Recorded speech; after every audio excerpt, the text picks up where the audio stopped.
Bonjour, c'est Carmen Levrati. Ce soir, je vais vous parler de l'estime de soi à retrouver après des périodes difficiles. J'ai entendu un jour une phrase de Martin Latulippe de la Z, un jour qui m'a vraiment interpellée. L'estime de soi, c'est comme on se voit et si on aime ce qu'on voit.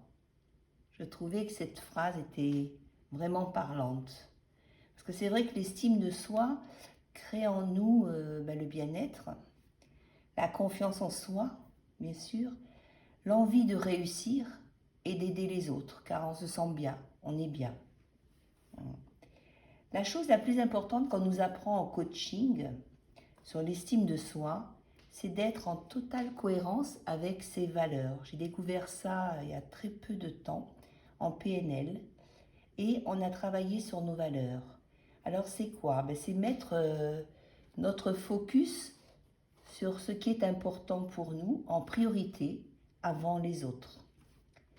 Lorsque vous faites les choses ou que vous dites les choses pour faire plaisir aux gens qu'on connaît bien souvent, à nos parents, aux amis, à notre entourage, à nos enfants, et que votre cœur n'a pas envie, et qu'on le fait parce qu'il faut, c'est vrai que là, on va réduire notre estime de nous, de nous-mêmes.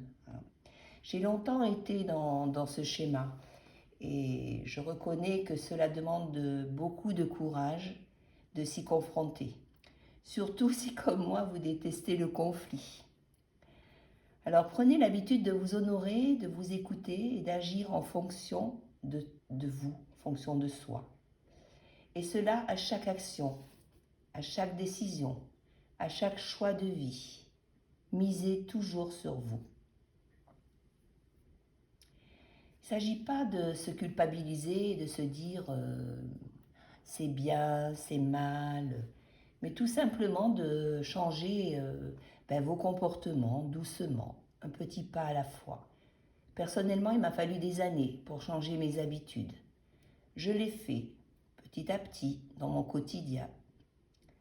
Et plus j'avançais, plus j'apprenais à me respecter et à m'aimer. C'est ainsi que mon estime de moi a commencé à apparaître. Mais j'ai eu des jours où c'était pas facile non plus. Et des jours où je me décourageais, où je disais oui quand je pensais non, et etc. Des jours où je prenais pas soin de moi, je faisais pas d'activité, où je mangeais mal. Autre chose aussi, on ne prête pas souvent attention à la façon dont on se parle toute la journée. Qui vous parle le plus dans une journée? C'est vous. François Lemay, avec qui j'ai suivi une formation de pleine conscience, nous disait de nous regarder le matin dans un miroir et de nous dire combien on s'aimait et que nous étions la personne la plus importante.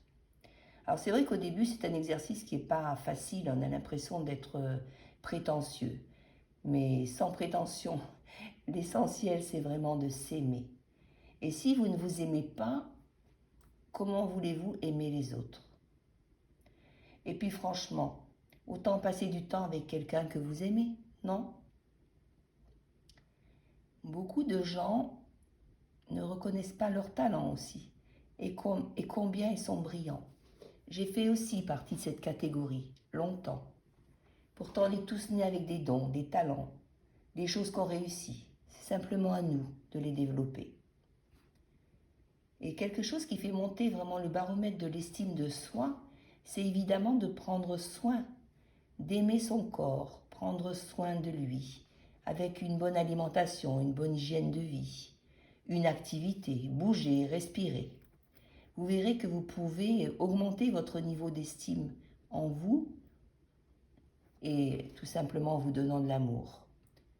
J'ai constaté ça chez mes clientes qui viennent dans mon centre beauté et qui prennent soin d'elles après un massage, après un soin.